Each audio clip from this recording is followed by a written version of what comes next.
Bonjour à tous. Aujourd'hui, nous sommes le mardi 16 septembre 2025 et notre ami John Helmer est de retour parmi nous. Bienvenue à nouveau, John. Merci de m'avoir invité, Nima Jouam. C'est un plaisir d'être de retour.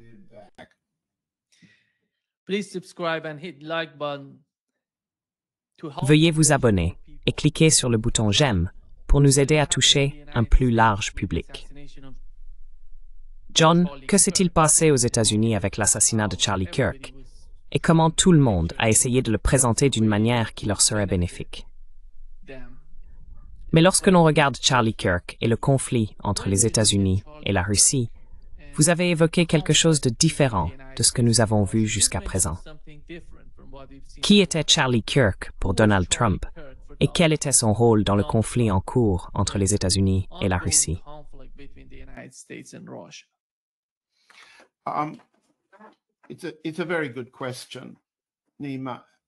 C'est une très bonne question, Nima, et nous allons essayer d'explorer de nouveaux horizons. Mais permettez-moi de commencer par rappeler aux gens que j'ai été la cible d'une tentative d'assassinat. J'ai survécu parce que j'ai été sauvé par la police de Moscou, et les tireurs ont été arrêtés et ont avoué toute l'histoire. Vous pouvez lire ce récit dans le livre qui apparaît en bas de l'écran. Je sais donc ce que cela fait d'être la cible d'un assassinat. Et je sais aussi comment le contexte s'installe ensuite, comment les gens interprètent ce qui m'est arrivé selon leur propre point de vue, ceux qui ont intérêt à défendre leurs opinions, ceux qui auraient souhaité ma mort, ceux qui étaient vaguement contents que j'ai survécu, et ainsi de suite. Donc le contexte après la mort est primordial. Nous pouvons commencer par déplorer la mort de cet homme.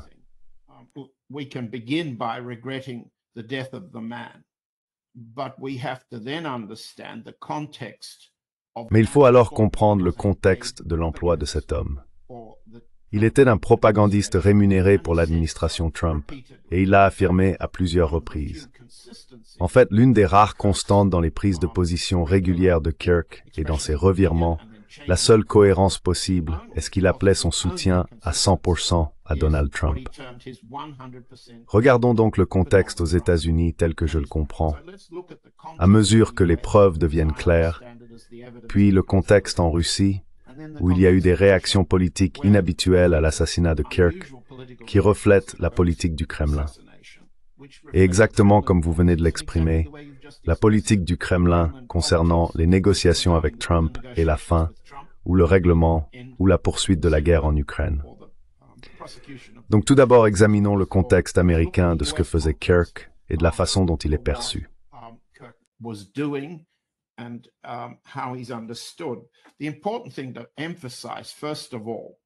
La chose importante à souligner tout d'abord, c'est que les jeunes électeurs de Trump l'année dernière l'ont déserté en bien plus grand nombre et en pourcentage que n'importe quel autre groupe d'âge.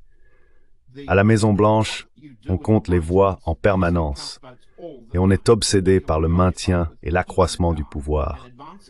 Non seulement au jour le jour et dans la relation entre la Maison-Blanche et le Congrès, mais aussi, en fin de compte, pour les élections de mi-mandat, qui détermineront si vous avez un Congrès qui vous soutient ou non, puis pour la succession présidentielle, ou comme cela est possible, la réélection de Trump, s'il parvient à se maintenir et à s'imposer dans la succession, ce qui est actuellement constitutionnellement impossible. Donc lorsque les jeunes électeurs perdent confiance en Trump, c'était le rôle de Kirk de les rallier et de remobiliser les jeunes électeurs. C'était son travail. C'est ce qu'il pensait faire.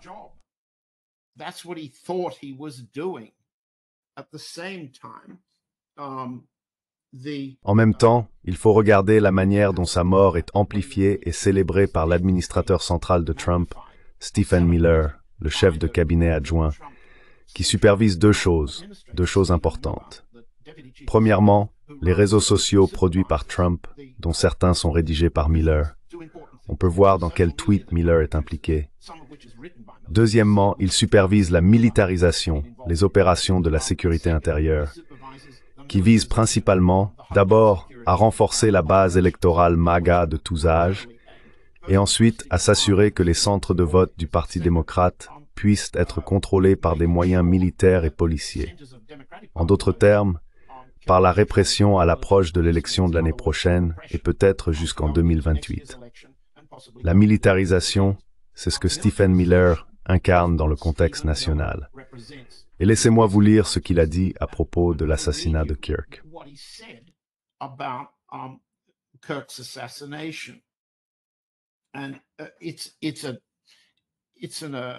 Et c'est, si vous voulez, un manifeste de Kirk en tant que propagandiste des valeurs de Trump.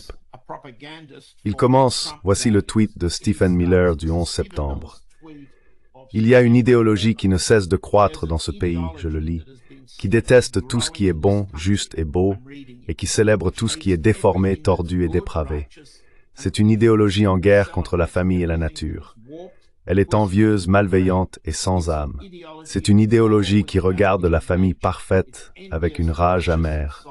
Et il poursuit. Nous voyons les effets de cette idéologie dans chaque publication en ligne qui se réjouit de l'assassinat maléfique qui a cruellement privé cette nation de l'un de ses plus grands hommes.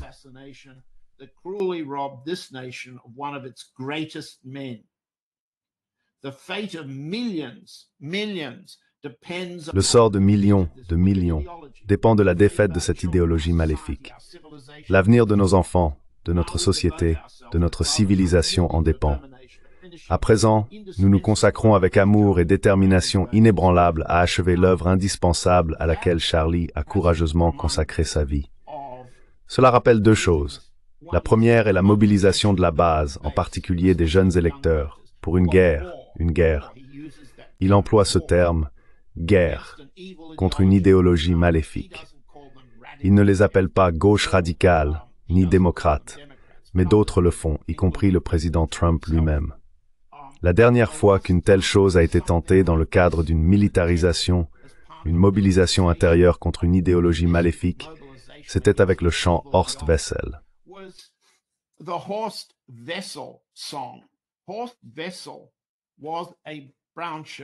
Horst Wessel était un membre des Chemises brunes, un soldat d'assaut de la SA lors de la montée du parti nazi. En 1929, en Allemagne, il a écrit une chanson, un hymne, contre les Rouges et contre l'idéologie maléfique qui affligeait l'Allemagne.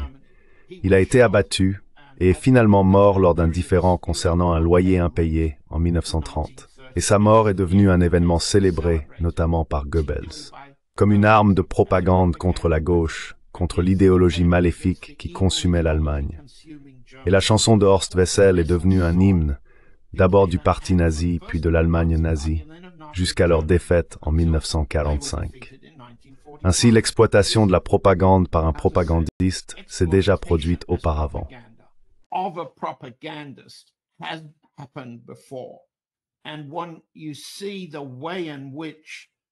Et quand on voit la manière dont Miller et d'autres utilisent la mort comme une arme contre leurs ennemis politiques, il y a de quoi s'inquiéter de la comparaison avec l'Allemagne nazie.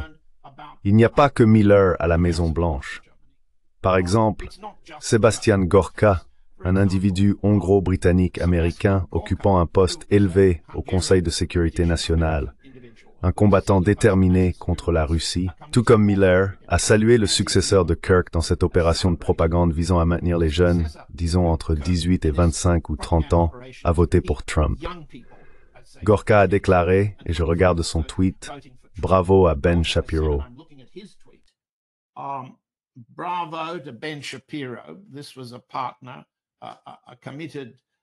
C'était un partenaire engagé et un sioniste convaincu dans l'opération Kirk, qui a repris le micro ensanglanté de Charlie Kirk et poursuivi son travail sur les campus américains. Peu importe si c'est en politique, dit Gorka, ce catholique pense que tu es un mensch, Ben. Un mensch étant le terme yiddish pour désigner un homme bien, un grand homme. En d'autres termes, il existe un soutien généralisé à la militarisation du contexte intérieur aux États-Unis afin de maintenir le pouvoir pour le régime Trump. Voilà le contexte aux États-Unis. Et cela a des implications pour toutes les guerres que les États-Unis mènent actuellement, y compris la guerre contre la Russie. Il n'est pas exact de dire que Kirk était, en fait, disons, un partisan du règlement de la guerre en Russie.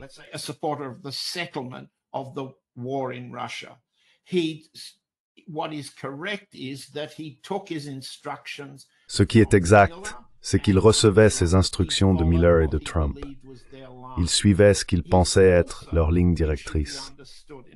Il est également important de comprendre, en ce qui concerne toutes les spéculations sur ceux qui auraient bénéficié de sa mort à l'étranger, la fameuse théorie du « c'est l'Israël qui l'a fait », que Kirk était utilisé, qu'il aimait être utilisé, et qu'il était récompensé pour avoir été utilisé afin de multiplier la diversité des points de vue que l'administration Trump voulait diffuser là où il y avait de l'ambiguïté. Était-il pro-Israël ou pro-Netanyahou ou anti-Israël ou anti-Netanyahou? Toutes ces spéculations ne tiennent pas compte du fait que cet homme était un propagandiste professionnel rémunéré avec une mission bien précise.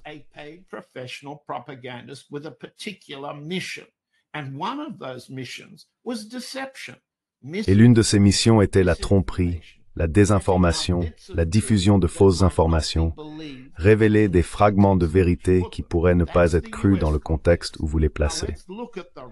Voilà pour le contexte américain. Maintenant, regardons le contexte russe, qui est extraordinaire et tout simplement jamais abordé en dehors de la Russie. D'un côté, vous avez une personnalité très importante du Kremlin, Kirill Dmitriev. Kirill Dmitriev est le négociateur du président Poutine avec les États-Unis pour les accords commerciaux, afin d'encourager les entreprises américaines et des personnes comme Stephen Witkoff, Howard Blutnick, Scott Bessant et Steven Feinberg au Pentagone, les décideurs qui élaborent la politique de Trump, à les convaincre des grandes récompenses s'ils assouplissent les sanctions et laissent la Russie terminer la guerre à ses propres conditions.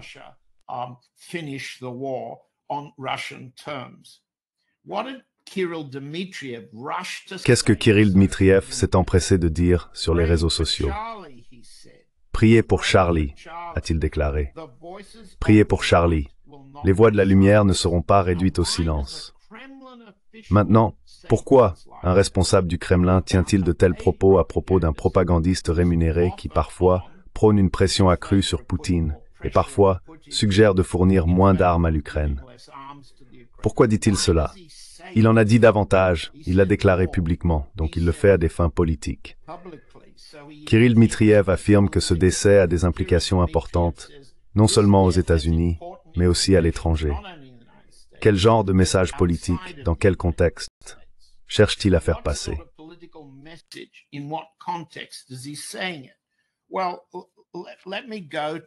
Eh bien, permettez-moi de me référer à ce qu'a dit le ministère des Affaires étrangères, et je feuillette mes papiers, alors excusez-moi pendant que je fais cela, pour citer exactement les propos de Maria Zakharova, la porte-parole du ministère. Ce qu'elle a dit, on lui a demandé lors d'un point presse la semaine dernière.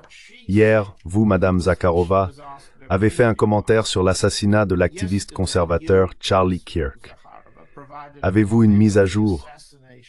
La première chose que Zakharova a dite, c'est « Nous ne pouvons pas et nous ne tirerons aucune conclusion tant que le suspect ou les personnes impliquées dans ce crime n'auront pas été retrouvées et placées en garde à vue. » Elle fait une déclaration parfaitement raisonnable.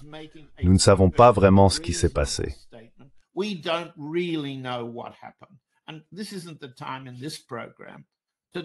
Et ce n'est pas le moment, dans cette émission, de discuter des preuves recueillies. Ce que dit la partie russe, nous n'allons pas entrer dans des spéculations à ce sujet. D'un autre côté, Zakharova affirme que l'assassinat de Charlie Kirk a suscité une exultation sans précédent parmi les partisans du régime de Kiev. Les réseaux sociaux ukrainiens sont en liesse. Elle se lance ensuite dans une analyse, non pas de Kirk, ni de ce qu'il a fait, ni de ce qu'il a dit, ni de ce qu'il représentait, mais de ce que la partie ukrainienne a célébré dans la perception que Kirk était anti-ukrainien dans les négociations actuelles.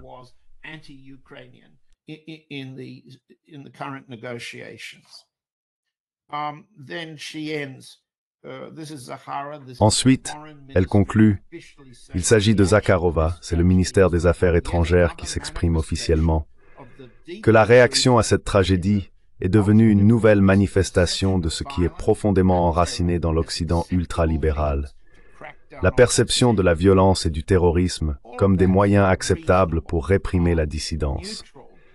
Tout cela est raisonnable, neutre, et c'est complètement différent de Dmitriev. Cela évite la discussion sur Kirk en tant que tel et se concentre sur ce qu'a déclaré le régime de Kiev. Maintenant, l'ancien président Dmitri Medvedev a publié un petit tweet, et je le cherche dans mes papiers. Ce qu'il a dit, Medvedev a déclaré, c'est que des crimes politiques et des assassinats ont récemment été commis par une variété de racailles gauchistes et libérales qui soutient le Kiev bandériste.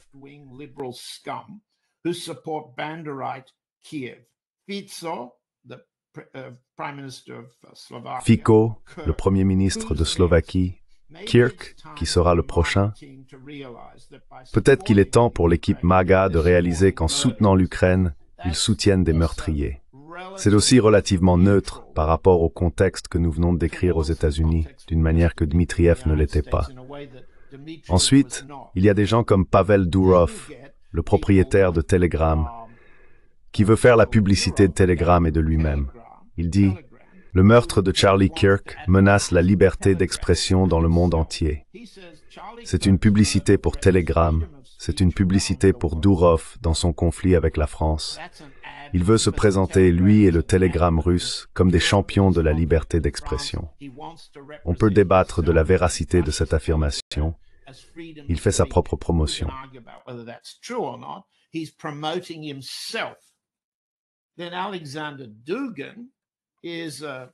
Ensuite, Alexandre Dugin, un nationaliste russe bien connu et philosophe chrétien orthodoxe, a voulu rendre hommage à Kirk en soulignant que la date de son assassinat coïncide avec la célébration orthodoxe de la décapitation de Jean-Baptiste. Il cherche à présenter, je ne vais pas perdre de temps à lire ce que Dugin a dit, cela comme une célébration des valeurs traditionnelles. En d'autres termes, il projette que Kirk incarne en Russie le type de valeurs traditionnelles que la Russie défend sur le champ de bataille ukrainien. Il y a ensuite une autre voix, Fyodor Lukyanov, qui dirige un important groupe de réflexion sur la politique étrangère à Moscou. Il a déclaré « La guerre idéologique, la sainte guerre idéologique commence maintenant. » Je ne sais pas où était Lukyanov en 1917 ou en 1939 ou en 1941 ou en 1905.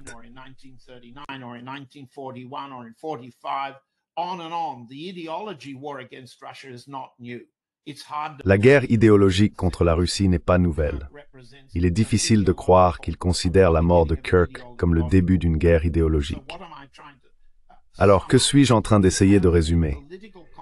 Il existe à Moscou un contexte politique dans lequel des groupes pro-américains tentent de persuader Poutine de faire les concessions qui mettraient fin à la guerre et permettraient un retour à la normale. Dmitriev incarne cette ligne. Par conséquent, il présente la mort de Kirk comme un exemple, d'abord de son soutien à cette guerre, et ensuite comme une opportunité républicaine, l'opportunité Trump de faire la paix. Cela tourne en dérision ce que les Russes comprennent réellement. L'état-major général, les services de renseignement, le ministère des Affaires étrangères, en tant que moteur sous-jacent des politiques bellicistes de Trump, y compris la guerre menée contre la Russie à travers toute l'Europe.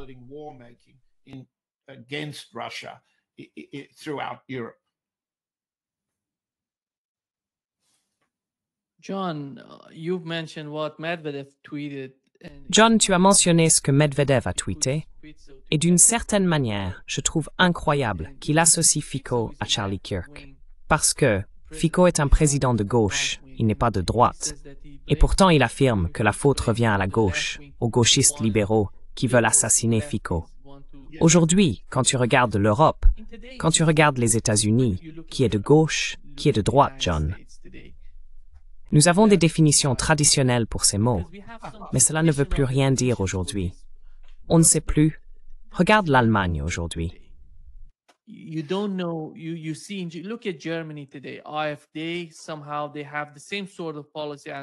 S'ils ont en quelque sorte la même politique vis-à-vis de la Russie, vous savez, ils fusionnent l'un avec l'autre en matière de politique étrangère. C'est l'un des principaux problèmes de la politique étrangère de l'Allemagne. Comment voyez-vous la situation où Donald Trump, après la tentative d'assassinat, a déclaré que ce sont des personnes radicales de gauche qui essayent de nous assassiner? et tout cela? Y a-t-il une raison solide de diviser les gens en gauche et droite? Ou bien ces deux termes n'ont-ils plus de définition aujourd'hui?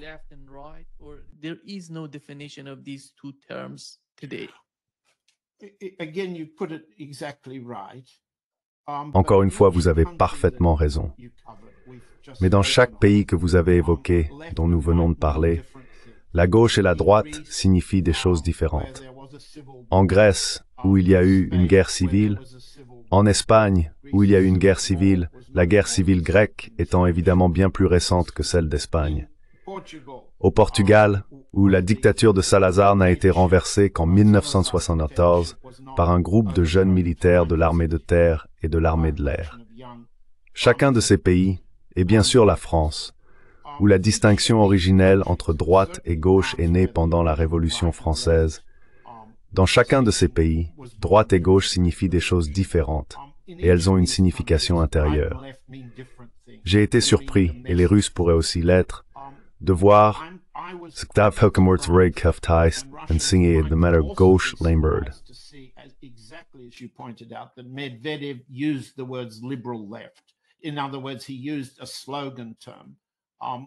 En d'autres termes, il a utilisé un slogan qui circule aux États-Unis. Le terme de Kirk était marxisme culturel, quoi que cela veuille dire, et il n'avait aucune idée de ce que signifiait le marxisme, ni en tant qu'histoire de l'Europe, ni en tant qu'économie de la valeur du travail, ni en tant que conflit entre le travail et le capital. Aucune notion du marxisme économique, et certainement aucune notion du marxisme comme méthode d'analyse de quoi que ce soit. Le terme marxisme culturel est désormais appliqué par Kirk à toute une série de choses, faisant du terme marxisme un synonyme de woke et faisant de la notion de gauche un synonyme de woke et de valeurs antitraditionnelles, et ainsi de suite.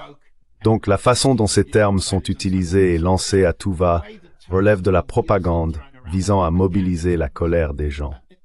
Je pense donc qu'il vaudrait mieux ne pas essayer de s'accorder sur une définition de la gauche ou de la droite en dehors des pays particuliers, par exemple, si vous êtes au Brésil.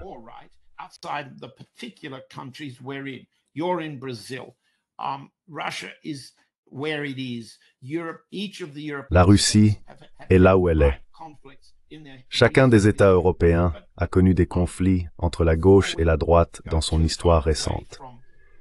Avant de trop nous éloigner de chacun de ces pays, je dois rappeler à tout le monde que depuis l'assassinat de Kirk, le président Trump, en route vers l'Angleterre où il se trouve aujourd'hui, a fait 2 déclarations en faveur de l'élimination de personnes comme politiques d'État, et de leur élimination en partie parce qu'elles sont soit de gauche, radicales ou opposées aux États-Unis. Le 14 septembre, alors qu'il se préparait à prendre l'avion, pas pour l'Angleterre ce jour-là, on lui a demandé s'il était favorable, je cite, à se débarrasser de Maduro, le président du Venezuela.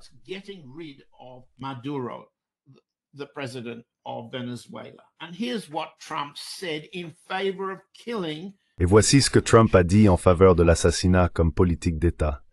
Nous verrons ce qui se passe. Si c'est une option ou pas, nous verrons. En d'autres termes, il sous-entendait son soutien à l'élimination du président du Venezuela comme politique d'État.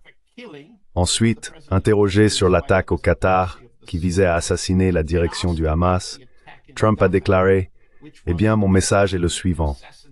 Ils, faisant référence au Hamas, doivent être très, très prudents. » Ensuite, il n'est pas tout à fait clair ce qu'il entendait exactement par « ils ». Ils doivent faire quelque chose à propos du Hamas.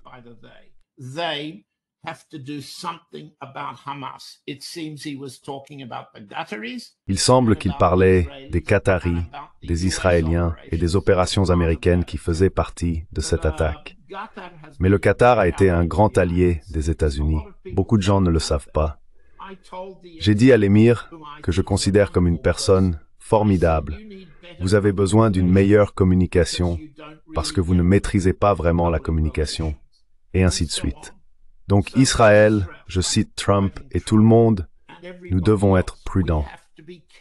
Quand nous attaquons des gens, nous devons être prudents. C'est une déclaration extraordinaire. Quand nous attaquons des gens, nous devons être prudents. Que veut dire Trump? Nous devons faire attention à ne pas nous faire prendre. Nous devons faire attention à réussir le coup.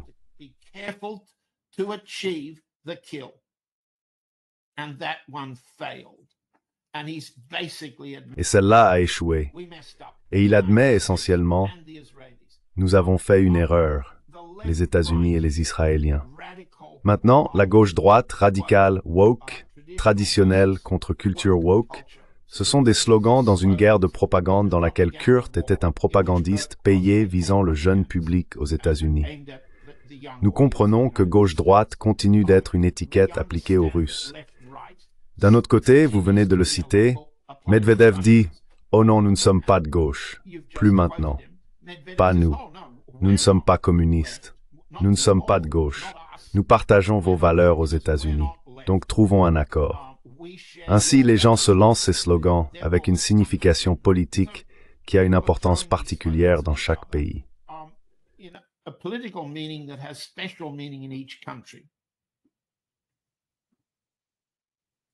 John, parce que lorsque nous parlons de gauche et de droite, nous parlons d'êtres humains.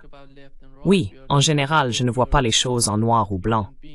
Toute ma vie se situe, en quelque sorte, dans une zone grise. Vous savez, c'est ni blanc ni noir. Et je pense que lorsqu'il s'agit de la gauche et de la droite, dans chaque pays, ici au Brésil, c'est pareil. Je ne peux pas me reconnaître comme faisant partie de la gauche ou de la droite, mais il y a certains problèmes avec la gauche et il y a certains problèmes avec la droite.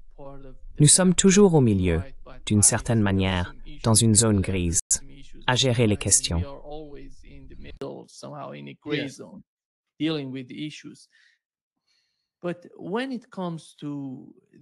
Mais lorsqu'il s'agit de la gauche dont il parle, Medvedev en parle aux États-Unis, et la plupart des gens, la plupart des experts sur ce podcast en parlent, ils font généralement référence aux mondialistes, ces personnes qui sont...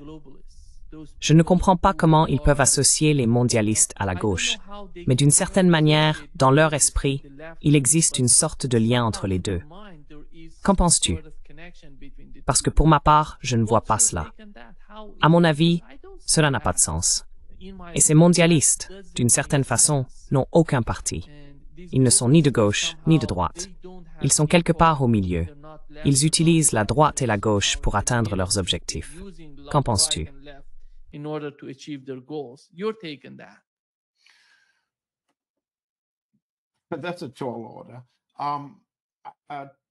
Mais c'est une tâche ardue. Deux choses. Premièrement, il ne s'agit ni de la méthode marxiste, ni de la théorie économique marxiste, de simplement qualifier la politique américaine d'impérialiste et de discuter de l'histoire des empires, qu'ils soient actuels ou passés. Ce dont nous parlons souvent dans votre émission, et ce dont nos collègues parlent, c'est de l'étendue de l'impérialisme américain sous toutes ses formes. Formes militaires, formes corporatives et formes culturelles. L'utilisation de la force, l'utilisation de la fraude comme politique économique, l'extorsion, l'intimidation et le vol, l'utilisation de la force, de la fraude et de la subversion. La subversion, c'est l'utilisation de la propagande dans toutes ses subtilités, que ce soit à travers les films hollywoodiens ou à travers le genre d'attaque woke, de ciblage et de valeurs dont Kirk et d'autres parlent depuis déjà pas mal de temps.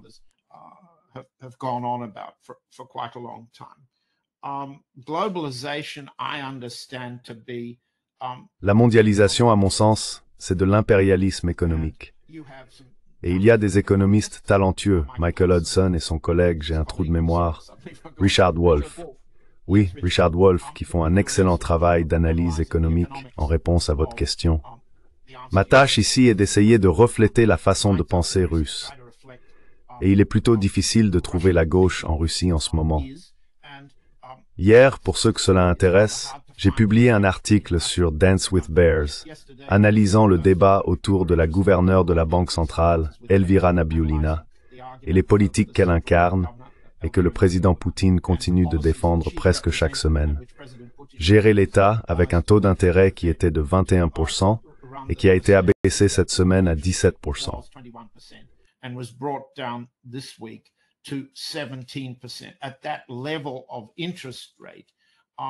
À un tel niveau de taux d'intérêt, la Banque centrale écrase l'économie russe, et cela est largement reconnu. Le Parti communiste, cependant, qui, s'il fallait désigner quelqu'un comme véritablement de gauche en Russie, serait bien lui, est beaucoup plus modéré dans sa critique de la Banque centrale que les économistes indépendants cités dans cet article. Tous ont échoué dans leur tentative de convaincre le président Poutine de limoger ou de remplacer Elvira Nabiullina, la gouverneure de la Banque centrale depuis 2012-2013. Ainsi, si la gauche en Russie, c'est-à-dire la plus grande des factions d'opposition au Parlement, le Parti communiste, se montre indulgente envers le taux d'intérêt de la Banque centrale, alors la notion de gauche a perdu tout son sens en Russie, à titre d'exemple.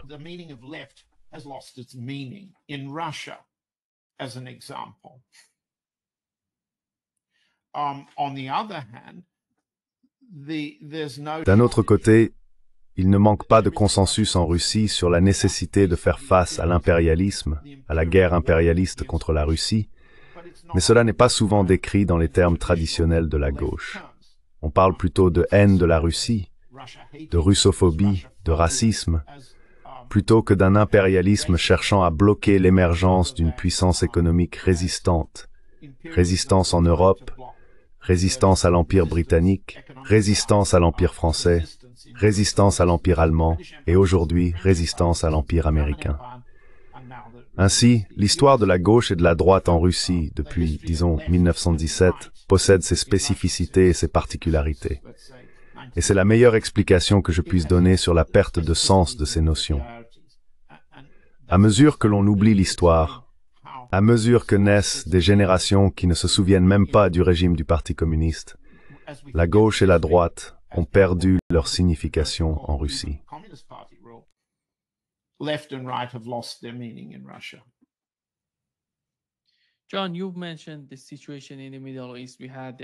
John, tu as évoqué la situation au Moyen-Orient.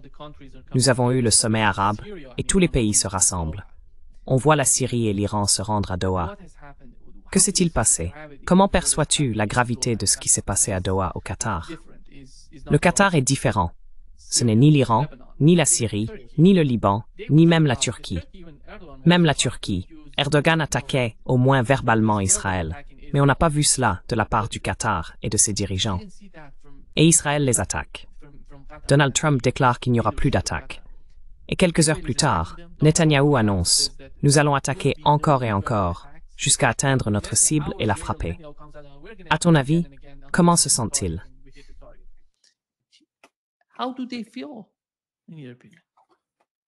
Comment se sentent-ils?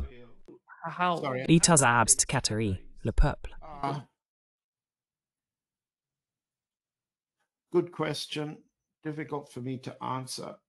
Bonne question.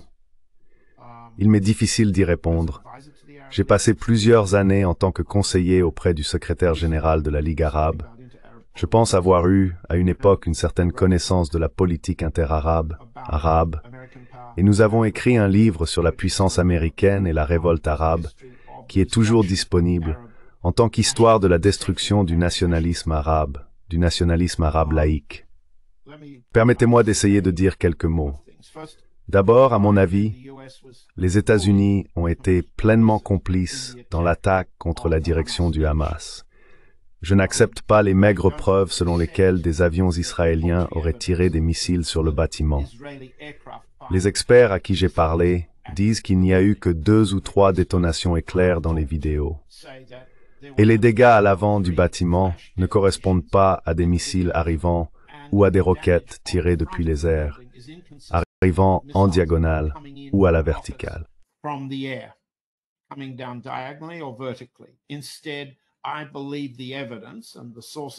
Au contraire, je pense que les preuves et les sources dont je dispose suggèrent que les preuves, bien que cette partie soit spéculative, indiquent que les attaques ont été menées par des drones tirés horizontalement sur le bâtiment depuis des véhicules. Et s'il s'agissait de véhicules qui tiraient, cela signifiait qu'ils étaient venus au Qatar depuis l'étranger. La source la plus probable de ces véhicules était Israël, sans aucun doute. Le transit le plus probable était la base aérienne d'Al-Udeid, aux États-Unis. Et tout ce que j'ai vu suggère qu'il s'agissait d'une opération américano-israélienne du début à la fin. Cependant, parce qu'elle a échoué, et nous venons de citer Trump. Parce qu'elle a échoué, parce que, disons, les planificateurs n'ont pas été assez prudents, parce que le Hamas n'a pas été détruit comme le Hezbollah à Beyrouth, ou que Haniyeh a été assassiné en Iran, ou que Soleimani a été assassiné à Bagdad, la combinaison de Neversino, la puissance israélo-américaine, a échoué dans son objectif.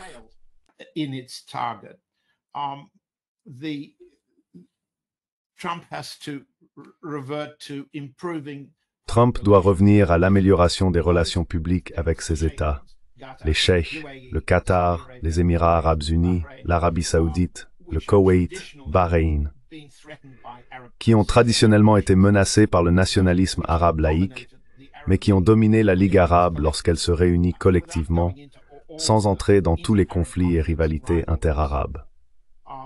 Permettez-moi de dire qu'en faisant face à une combinaison d'Israël et des États-Unis, les États arabes qui dépendent de la protection américaine doutent évidemment que cette protection leur soit accordée si Israël choisit de les attaquer. Cela ne favorise pas la formule dite des accords d'Abraham que Trump a promue lors de son premier mandat et qu'il promeut à nouveau lors de son second mandat. Il ne peut pas y avoir de réconciliation entre les riches Cheikhs et Israël, même si les États-Unis insistent.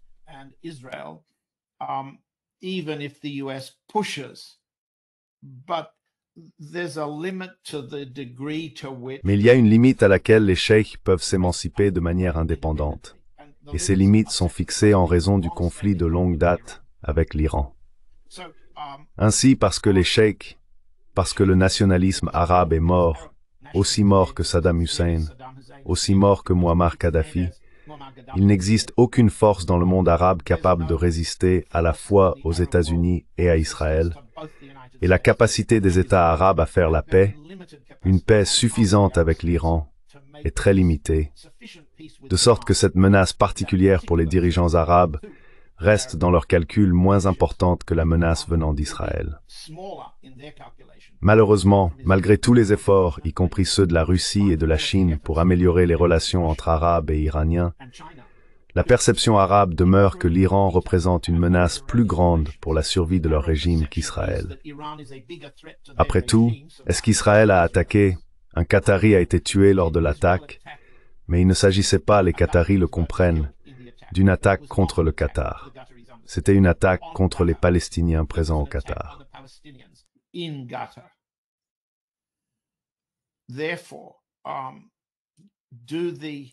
Donc les Qataris, les Émiratis, les États arabes riches, considèrent-ils qu'Israël et les États-Unis représentent une menace plus grande pour leur survie que l'Iran? Je pense que la réponse est non, ce n'est pas le cas.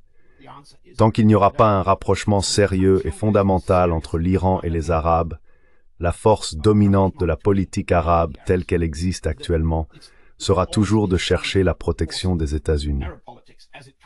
Mais cette protection que les États-Unis offrent aux Arabes s'accompagne toujours d'une menace. Si vous ne vous comportez pas comme il faut, nous vous ferons du mal. Et Israël a toujours été, à mes yeux, la pointe de lance du contrôle impérial américain au Moyen-Orient. Et le régime iranien, depuis le Shah, n'a pas réussi à, surmonter ce problème. La guerre de Saddam Hussein contre l'Iran, puis contre le Koweït, a intensifié ce conflit.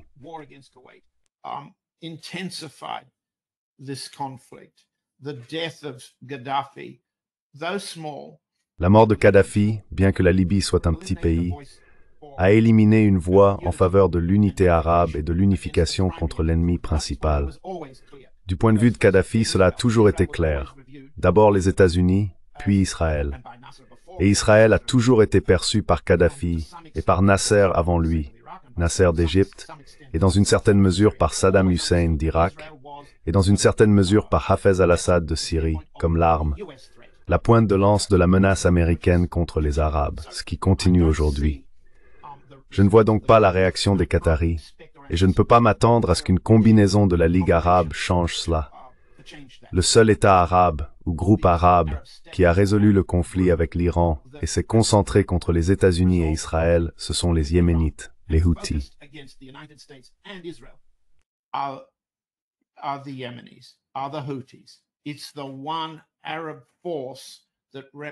C'est la seule force arabe qui représente le potentiel d'avenir dont vous parliez. Mais regardez à quel point elle est petite, isolée, menacée, continuellement attaquée à la fois par les États-Unis, Israël et les Britanniques. À quel point ils sont isolés. Reçoivent-ils un soutien du Qatar? Non. C'est même le contraire. Je suppose que la réponse, la triste réponse à votre question, Nima, c'est que les Houthis sont l'exemple, que oui, il est possible pour les Arabes et les Iraniens de parvenir à une alliance fondamentale qui assure leur indépendance à long terme. Mais regardez à quel point les Houthis sont petits et isolés. Regardez à quel point l'Iran est sur la défensive. Regardez à quel point le Hezbollah est affaibli au Liban. Ce sont les faits sur le terrain aujourd'hui.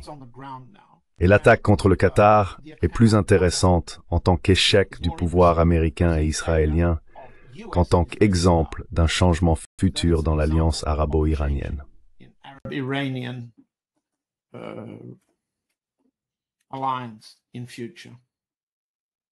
Je pense que ce qui s'est passé au Moyen-Orient est incroyable, John. Regardez la guerre entre l'Arabie saoudite et les États-Unis d'un côté et les Yéménites de l'autre. Tu te souviens, à cette époque, les principaux ennemis des États arabes étaient les Yéménites avec les Iraniens, car généralement, l'Iran soutient les Houthis pour nous attaquer, et tout cela. Tu sais, ce qui s'est passé le 7 octobre 2023 a tout changé, John. Ça a tout changé. L'Asie de l'Ouest d'aujourd'hui, ou le Moyen-Orient, est totalement différente de ce qu'elle était avant que le conflit commence en Palestine. Oui, Vous voyez tous ces pays se rassembler. Ils étaient en train de normaliser leurs relations avec Israël. Vous vous souvenez de cela? Oui, tout a changé. Je ne sais pas si cela est compris à Washington ou en Israël.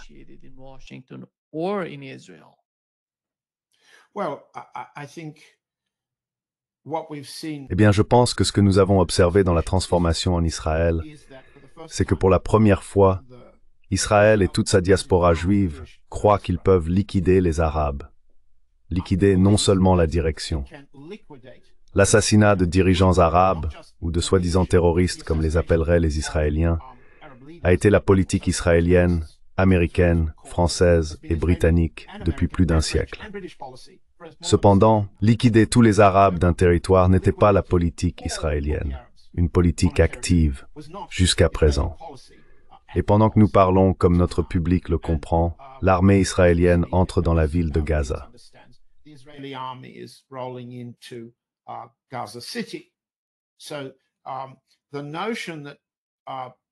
Donc, l'idée que les Israéliens puissent faire plus que simplement déplacer les Arabes. Rappelez-vous, nous avons déjà évoqué dans cette émission que Franklin Delano Roosevelt avait proposé un pot de vin à Abdulaziz, le cheikh ou roi d'Arabie Saoudite, en 1942 ou 1943, lors de leur rencontre. Un pot de vin pour déplacer les Palestiniens afin que la Palestine devienne un territoire juif. C'était la politique américaine. Israël n'existait pas à cette époque. Abdulaziz a résisté, mais il n'y avait alors aucun concept, sauf peut-être dans les écrits et discussions sionistes, puis avec le groupe Stern et les différentes formes de terrorisme israélien qui ont évolué pour chasser les Britanniques de Palestine. Il n'y avait pas l'idée qu'il serait nécessaire de tuer les Arabes pour les gouverner. On comprenait plutôt cela comme une politique américano-israélienne visant à assassiner leurs dirigeants.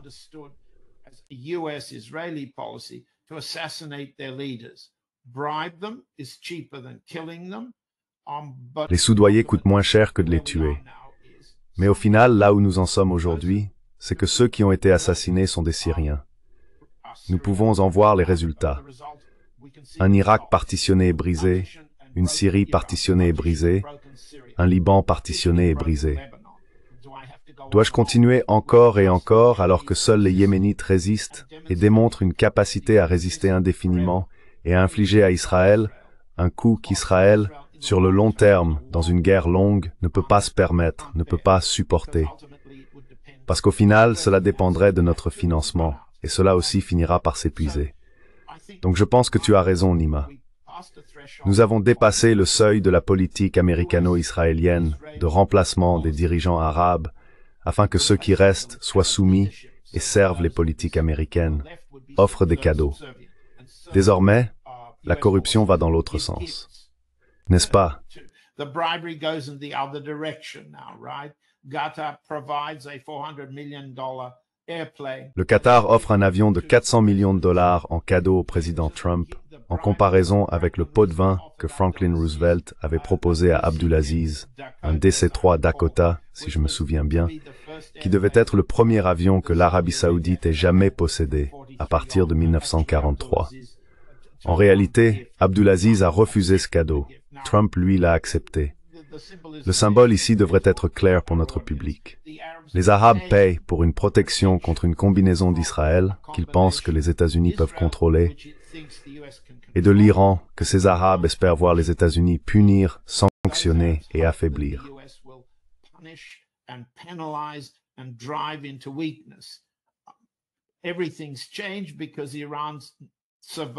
Tout a changé parce que l'Iran a survécu au pire que les Américains et les Israéliens lui ont infligé au cours des 2 dernières années.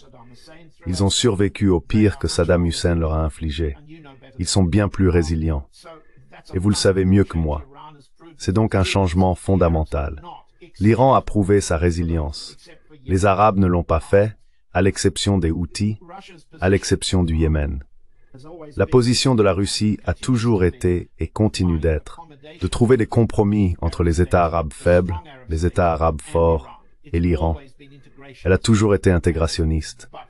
Mais dans la mesure où la politique israélo-américaine a été une politique d'escalade, la politique russe a été un échec.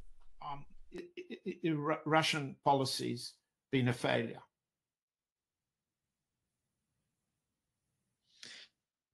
Thank you so much, John, for being with us today. Merci beaucoup, John, d'être avec nous aujourd'hui. C'est toujours un grand plaisir. Merci beaucoup, Nima.